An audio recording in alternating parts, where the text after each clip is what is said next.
안녕하십니까. 전성실입니다. 어제 저는 이번 총선이 어떻게 해석되어야 하는가, 즉 단순한 게 선거의 실패인가 아니면은 국가 주도 세력의 교체인가 하는 데 대해서 언론인 10명의 의견을 제가 지금 소개해 드리는 지난번에 어제 시작했는데 오늘 이제 2탄을 제가 전해드리고자 합니다. 어제 3명 소개시켜드렸고 오늘 나머지 7분에 대해서 말씀드리고자 합니다. 네 번째는 보수 언론인데요. 이분은 가장 확실하게 국가 주도 세력의 교체가 이루어졌다 이렇게 보는 사람입니다. 첫 번째로는 코로나 아이런이라는 정말 이름이 적절한 것 같은데요. 이 코로나가 정말 어마어마한 축복을 가져왔다는 거예요. 그것은 다른 말로 이야기하면은 야당 보수당에게는 어마어마한 불행이 되었다는 이야기인데요. 이 사람이 아주 참 재밌는 이야기를 했어요. 자기가 볼 때는 이번 이 코로나가 우리 국민들로 하여금 다른 생각을 좀 하게 했다는 거예요. 뭐에 대해서? 정부에 대해서. 생각했던 것보다 정부가 국민을 위해서 해줄 수 있는 일이 훨씬 더 많구나 하는 걸 느꼈다는 거예요. 정부가 방역도 했고, 그렇지 않으면 아주 뭐 착착착 숫자가 줄어들고, 마스크 같은 것도 잘하고, 출입국 같은 것도 통제를 하고, 그 다음에 재난지원금 해가지고 국민들에게 나눠주고, 자영업자, 뭐 소상공인들, 중소기업 도와주고, 대기업까지도 막 부도에서 막아주는 듯한 그런 여러 가지를 한꺼번에 하는 걸 보고서, 야, 이거 정부가 그동안에는 국방이나 뭐 치안이나 하고 하는 줄 알았는데 이렇게 구체적으로 시민의 삶을 도와줄 수 있구나 하는 데 대해서 새롭게 생각하게 됐다는 겁니다. 처음에는 잘 못한다고 막 불평하다가 이게 잘한다고 이렇게 인정되면서부터 지지도가 급상승했다는 거예요. 그래서 65%까지 올라갔는데, 근데 제일 큰 것이 결국은 이 코로나 대응을 잘했다. 60%가 그 이후로 꼽혔어요. 근데 이거는 야당, 즉 미래통합당에게는 너무너무 큰 불행이죠. 정치적으로는. 왜? 미래통합당이 바로 몇 주 전에 내건 선거 구호가 뭐랬습니까? 정부 심판이잖아요. 정권 심판. 이렇게 잘하고 있는데 심판이라는 거는 근본적으로 아구가 안 맞는 이야기가 되어버린 거예요. 그래서 야당의 선거 전략의 가장 핵심 기반이 무너져버린 그런 효과가 있었다. 근데 단순히 코로나만 있었다면 이렇게 안 됐을 거라는 거죠. 그 밑바닥에 급상승할 수 있게끔 지지도가 만든 그 기반이 있었다는 거예요. 그게 뭐냐면 바로 30, 40대의 정설이었다는 겁니다. 여러분 30, 40대는 이미 7, 80년대 그 출생으로서 가난한 시대를 벗어난 세대, 태어났을 때 상당히 풍요한데 났고, 그렇기 때문에 이 사람들한테는 반공이니 친민이 뭐 경제 대기업이니 기업이니 이런 게 덜 중요하게 다가오는 세대일 수밖에 없었다는 거예요. 이 사람들한테 더 중요한 것은 도리어 가치관, 즉 개인에 대한 개인의 자유, 그 다음에 개성 존중, 뭐 이런 것들이 더 중요하게, 개인에 대한 배려, 이런 것이 훨씬 더 중요하게 여겨지는 세대였다는 겁니다. 근데 보니까 문재인 정부가 바로 그런 개인의 행복을 구체적으로 챙겨주는 듯한 정책들을 쓰는 것을 봤잖아요. 그죠? 최저임금 인상, 주 52시간제, 직장 내 갑질 금지, 이런 걸 하니까 자기들의 가슴에 와 닿아서 이 30, 40대의 지지도가 70% 안팎을 항상 유지를 했다는 거예요. 반면에 이 30, 40대의 보수에 대한 혐오감은 거의 그것도 70% 안팎이랬고, 김정은이 80% 됐으니까, 그죠? 혐오감이.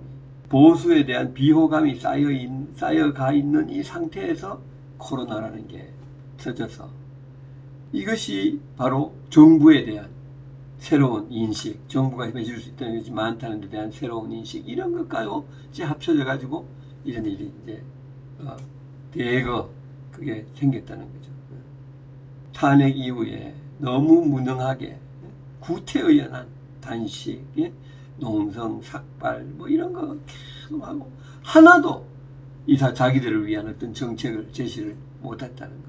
그래서 감동시키지도 못하고 설득도 시키지 못하고 도리어 발목만 잡는 이런 이제 행태를 목격하니까 이 30, 40대가 말하자면 결론적으로 도리어 보수를 심판하자 하는 그런 분위기가 생겼다는 거죠.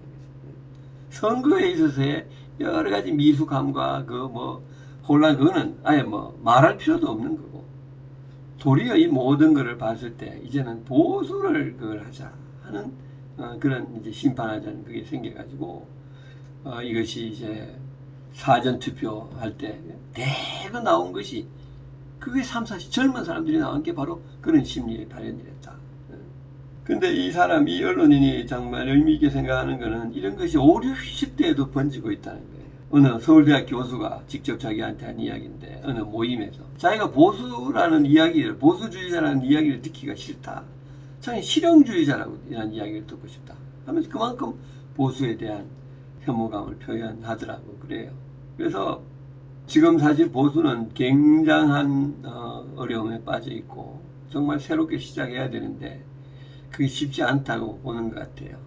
왜냐하면 가장 중요하게 다음 대선에서 이걸 회복을 해야 되는데 그 가능성이 너무 낮다고 봅니다. 왜냐하면 제일 중요하게 이미 국회의 구도가 저렇게 진보 쪽으로 잡혀졌을 때 식물 정부가 될 보수당을 정권을 줄 가능성이 적다, 이렇게 봅니다. 그래서 한마디로 국가 주도 세력이 바뀌었다, 이렇게 봤습니다. 다섯 번째 사람은 역시 보수의 아주 뭐 중진이죠. 근데 이 사람도 국가 주도 세력이 바뀌었다고 보고요. 근데 제일 키는 이것이 바뀌고 있는 이 과정을 보수의 여당이 모르고 있었다는 거예요. 영남표하고 나이든 50대 이상이 자기들 살려주겠지 이렇게 생각하고 이 거대한 30, 40대, 50대 일부의 그 흐름이 바뀌고 있다는 걸 모르고 있었다는 거예요. 가장 큰 패인이고요. 그래서 근데 이 사람이 아주 재밌는 이야기를 했어요. 자기는 황교안 씨가 보수당 대표로 당선되는 걸 보고서 야, 이 보수당의 대의원 구조에 문제가 있구나, 이런 생각을 했답니다. 탄핵의 이 악몽에서 벗어날 준비가 안 돼 있구나. 그래서 그것이 결국은 보수가 탄핵을 해서 배우지 못했다는 거. 다음에 물론 이제 이 황 대표가 대통령 욕심이 나가지고 이거를 그 사심이 끼었다는 거, 이런 것들을 이제 있기에 있는 여기서 이제 코로나가 터졌다, 이렇게 생각을 합니다. 그래서 한마디로 다음 대선도 굉장히 어둡게 보더만요. 기본적으로 10년은 가야 된다고 봐야 되는 거 아니냐, 이런 식으로 아주 비관적으로 보면서 별 대안, 어떤 해결책을 자기도 생각나는 게 없다고 이야기를 해요. 그 다음에 여섯 번째는 다시 진보로 돌아갔어요. 이 사람은 상당히 진보에서 아주 중진입니다. 이미 여론조사 보면서 이런 그 조짐을 이미 충분히 느꼈다고 그러고요. 무엇보다도 이 패배가 주는 타격이 정말 심각할 것 같다. 탄핵에 못지않는 그런 큰 거를 것 같다. 근데 뭐 여러 가지 이유를 들더라고요. 근데 제일 중요하게 역시 공천 실패. 이번에 이 국민들이 여기 이 보수당이 국민을 우습게 보는 거 아닌가, 이런 생각을 가질 정도로 공천 과정이 좀 너무 엉망이 됐다, 이렇게 하고, 그에 비해서 이 사람은 민주당의 리더십을 상당히 높이 평가합니다.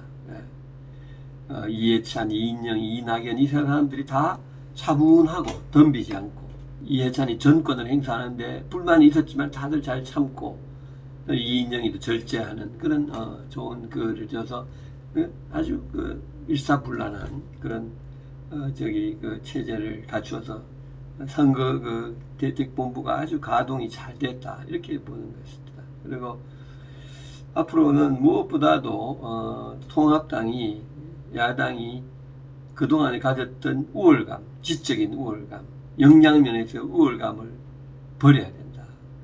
세상이 바뀌었다는 걸 알아야 된다. 이 말이 바로 주도 세력이 바뀌었다는 것을 알아야 된다. 그래서 낮은 쪽으로 가서 정말 겸손하게 그걸 해야만 센스가 생길 수 있는데, 현재로 봤을 때는 그게 다 지도자가 나와야 되는데 거기에 대해서 참 상당히 회의적으로 생각을 하는 것 같습니다. 그 다음에 7번째도 역시 진보입니다. 아주 뭐 간단하게 이야기를 하더라고요. 3, 40대와 5, 60대, 50대는 뭐 중간에 있지만 60, 70대 간에 너무나 확연한 이 구분이 생겼다. 그런데 불행히도 이 3, 40대가 주역이고, 그리고 라는 거를 이제 우리가 알아야 되는데 그거를 깨닫기에 너무 늦었다. 그리고 코로나에 대한 능숙한 대응이 엄청난 도움을 줬다. 그건 뭐 다 그렇게 이야기하는 거죠. 근데 의미 있는 거는 진보가 조금 자신감을 가지게 됐다는 거예요. 역량의 면에서. 그동안 항상 역량의 면에서, 능력의 면에서 보수에 약간 열등감이 있었는데, 이번에 이렇게 극복하는 이 과정을 통해서 자신감을 가지면서 진보들이 소위 말하는 확신범이 되어가는 듯한 그런 인상을 자기가 받고 있다. 이렇게 참 재밌는 이야기를 했었습니다. 그 다음에 8번째는 다시 보수예요. 이 사람도 뭐 보수는 전부 다 뭐 굉장히 비관적으로 봅니다만 거의 괴멸 수준이 아닌가 이렇게 보는 것 같아요. 보수가 던지는 어떠한 새로운 신선한 어떤 그런 바람직한 모양이 없다는 거죠. 그래서 물론 뭐 이 사람도 황교안의 실패가 가장 큰 원인이었고 공천이 잘못됐다 이런 것도 다 그런데, 제일 이 사람이 이야기하는 거는 바닥을 쳤는데도 바닥을 치면 다시 다음에 올라가야 되는데 올라갈 기미가 보이지 않고 희망이 별로 안 보인다는 거예요. 시간이 많이 걸릴 것 같다. 진보는 바닥을 쳐도 그 기본 네트워크가 있잖아요. 민노총, 전교조, 시민단체 이런 게 있는데, 보수는 이미 뭐 노년층은 있겠지만 그 사람들은 이미 액티브한 그걸 벗어 지났는 사람들이기 때문에 뭐가 있을까. 그리고 김종인 씨 같은 사람밖에 대안이 없다는 게 참 너무 슬프게 생각이 된다. 자기도 머리에 떠오르는 사람이 없다는 거예요. 그래서 김종인 씨가 70년대생 뭐 경제통 같은 이런 이야기를 하는데 이게 그런 문제는 아닌 것 같다고 이야기를 해요. 이건 근본적으로 그게 단순히 나이나 뭐 경제 이런 것이 아닌 것 같다. 그건 보다 근본적인 이념적인 근원적인 재구축했던 과정이 돼야 될 것 같다 하는 그런 이야기를 합니다. 한 가지 이 사람이 참 의미 있는 이야기를 한 거는 이번에 보수의 참패에는 극우 유튜버들의 그런 영향도 상당히 있었던 것 같다. 앞으로 조심해야 될 것 같다. 그 사람들의 역할에 대해서 두는 비중을, 입법, 사법, 행정이 전부 다 보수에게, 진보에게 다 갔으니까 정말 미래에 대해서 걱정을 많이 합니다. 그 다음에 9번째는 역시 보수입니다. 뭐 장점을 보자. 이 사람은 태극기 부대를 종식시켜준 것은 하나의 성과다 이렇게 보면서 3, 4, 50대 여기 이 사람들의 진보들이 많은데, 이 사람들이 결국은 보수에 대해서 갖고 있는 이 뿌리 깊은 반감을 어떻게 해소할 것인가, 근본적으로 자기를 들여다보는 성찰이 필요하지 않을까 이렇게 이야기를 합니다. 그리고 마지막으로 10번째는 중도라고 볼 수 있겠죠. 이분은 뭐 절대적으로 사회 주도 세력이 바뀌었다. 한마디로 이걸 이렇게 표현하더라고요. 보수가 사회에서 포위된 듯한 느낌을 갖는다. 득표율이 9%밖에 차이가 안 난다고 막 그러는데 사실 그거는 엄청난 차이다. 사실 우리나라의 역사를 보고 특히 보수의 역사를 보면 절대 작은 숫자가 아니고, 어떻게 보면 중도에 있는 경합파들이 다 이제 진보로 간 건데, 제일 의미심장하게 느끼는 건 자기가 질문들을 해봤다는 거예요. 현 정부에게 투표한, 여당에게 투표한 사람들에게 밀어주려고 투표했느냐, 견제하려고 투표했느냐 하니까 밀어주다가 9% 정도로 더 많았다는 거예요. 그만큼 이쪽을 밀어주는 게 더 낫다고 생각하는 거죠. 그러니까 아까 나온 이야기 있잖아요. 능력의 면에서 진보에 대한 신뢰가 생겼다는 거예요. 코로나 등등에서. 물론 코로나가 뭐 큰 벡터가 됐지만은 그걸 핸들하는 과정에 대해서 PR을 잘 했다는 거예요. 이 정부가. 적절하게 물론 뭐 친여적인 미디어를 잘 활용해가지고 그 PR에 넘어간 유권자가 많았다는 거예요. 거기다 돈까지 준다는 거예요. 이 사람이 한 가지 제기한 흥미있는 이야기는 박근혜 대통령 때 물론 탄핵도 당했지만은 가장 큰 실수가 보수의 지평을 전혀 넓히지를 못했다는 거예요. 그대로 옛 패러다임에 그대로 갇혀 있었다는 거예요. 반공, 친미, 경제, 대기업. 근데 사실은 박근혜 때 이미 전 세계가 양극화 현상 때문에 요동을 치고 있을 때랬는데 이 문제를 전혀 건드리지 않은 채 했던 그게 참 지금 생각해 보면 보수의 큰 패착이랬다. 그때 경제 민주화를 했었어야 했다. 떠들었어야 했다. 하는 그런 이야기를 했었습니다. 그래서 결론적으로 10명 중에서 7명이 진보로의 국가 주도 세력 교체다. 이렇게 이제 이야기를 했습니다. 이런 국가 주도 세력의 변화는 교체는 가끔 있어야 됩니다. 보수와 진보는 수레의 두 바퀴거든요. 보수와 진보. 역사라는 수레의 두 바퀴예요. 그래서 이 두 바퀴가 같이 굴러갈 때, 그러니까 보수는 전체적인 떡을 키우고 진보는 떡을 나누고 이렇게 되는 거거든요. 그래서 이제 같이 발전할 때 전부 다 소위 배가 고프지 않으면서 또 배가 아프지 않는 사회가 되는 거예요. 풍요하지 않으면 배가 고프니까 이건 안 되잖아요. 그래서 떡을 키우는데 보수는 더 관심을 가지고, 진보는 떡을 나누는데 더 관심을 가지는 거예요. 근데 그 중에 한 바퀴만 너무 크면은 떡을 키우는 것만 너무 하다 보면 극심한 빈부격차가 생기면서 결국은 국민들이 불행해지는 거예요. 그래서 이 두 바퀴가 비슷하게 굴러가야 되는데 이번에 보수로부터 진보로 이 국가 주도 세력이 교체됐다는 것의 그 문제는 그 교체 자체가 문제가 아니라 너무 큰 격차로 교체가 되어버렸다는 거죠. 그거는 바퀴가 사이즈가 달라져. 그래서 수레가 앞으로 못 가고 앞으로 자칫하면은 그 자리에서 뱅글뱅글 도는 그런 결과가 나올 수가 있다는 거거든요. 이제는 보수를 키워야 됩니다. 그래서 바퀴가 비슷하게 돼야 될 것 같아요. 어떻게 키울 것인가? 압도적으로 이 10명의 중에서 특히 보수 쪽에 있는 사람들이 공통적으로 한 이야기는 결국은 제가 쉽게 풀이한다면 작년 여름에 우리 기억하시죠? 자유한국당의 당시 자유한국당의 김세연 의원이 좀비 정당이라는 말을 썼잖아요. 그죠? 그러면서 이 정말 한탄스러운 상황을 갖다가 비판을 했는데 나는 그 말이 지금 모든 제 개인적으로 보수파들이 정말 집중해야 되는 그런 토픽이다. 그렇게 생각을 합니다. 좀비가 뭐예요? 영혼이 없는 거잖아요. 그죠? 사람에게 영혼이 없으면 어떻게 돼요? 사람도 아니죠. 정당은 가치를 추구하는 집단이기 때문에 특히 영혼이 중요한 거예요. 근데 영혼이 없기 때문에 우리가 깡패 집단이라고 하지 정당이라고 안 하거든요. 국민들에게 꿈을 제시하고 그 꿈을 파는 게 정당의 역할인데 영혼이라는 거, 소위 영혼의 핵심이 꿈이거든요. 어떤 사회를 만들겠다, 어떤 나라를 만들겠다. 그 꿈을 불확실할 때는 그게 좀비가 되어버리는 거예요. 인간이 아니고 동물이 되어버리는 거예요. 정당이 아니라 깡패 집단이나 차이가 없이 되어버리는 거예요.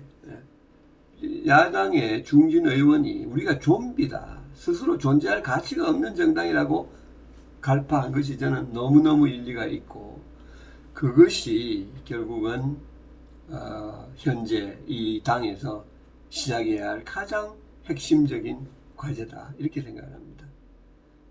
정말 다 같이 모여서 보수가 정말 추구하고 싶은 것이 뭐냐, 끝발팔려고 하는 꿈이 뭐냐 하는 걸 의논해서 거기서부터 새로 시작할 때 그때 비로소 찬스가 있다는 거죠. 그래서 저는 제가 얼마 전에 자유와 선택이라는 그 보수의 이념을 정리한 책을 하나 냈습니다. 보수의 영혼이라는 책인데요. 그 책에서 제가 이야기를 했습니다만은 결국은 보수는 자유롭고 선택이 많은 것을 던지는 꿈이다. 꿈이네. 당신들 골라 잡을 게 많은 세상을 만들어 주겠다. 얼마나 좋아요. 그죠? 이 학교도 갈 수 있고 저 학교도 갈 수 있고 이것도 살 수 있고 저것도 살 수 있고 저쪽에 갈 수도 있고 이런 거 있고 선택이 많은 게 인간의 행복에 가장 직결되는 거거든요. 그죠? 그런 면에서 보수는 굉장히 어필할 수 있는데 지금 이 보수당은 그동안에 그런 걸 하나도 팔지 못했어요. 제가 그 작년에 유튜브를 통해서 이야기했고 책에도 이야기를 했습니다만은 작년에 진보 이 정권이 특목고와 자사고를 없애겠다고 했을 때 선진국의 보수라면 그럴 때 어떻게 이야기하느냐. 제대로 된 보수라면 소위 영혼이 있는 정당이라면 이렇게 이야기하죠. 무슨 소리냐. 좋은 세상이라는 것은 선택이 많은 세상이다. 골라 잡을게. 우리는 이 세상에 선택을 많이 주기 위해서 국민들에게 그래서 나라가 던져주는 배급소에서 얻지 말고 동대문 시장에 가서 자유롭게 고를 수 있는 이런 자유와 선택을 갖다가 넓혀주는 당이다. 국민들에게 제공해주는 당이다. 그런 면에서 자사고 특목고를 없앤다는 것은 절대로 우리가 찬성할 수 없다. 이렇게 이야기했더라면 국민들이 받아들이는 게 좀 많이 달랐을 거예요. 근데 그때 보수당이 뭐라고 그랬는지 아십니까? 그 중요한 이슈를 시행령으로 처리하면 어떡하냐. 이게 전부 다랬어요. 그것이 우리 보수당이 갖고 있는 근본적인 문제를 가장 잘 보여주고 있다고 저는 생각합니다. 영혼이 빠진 좀비당. 그래서 이 좀비라는 단어에 집중하면서 함으로써 하는 것으로 이 보수의 재건을 갖다가 그래야 되지 않을까 그렇게 생각합니다. 감사합니다.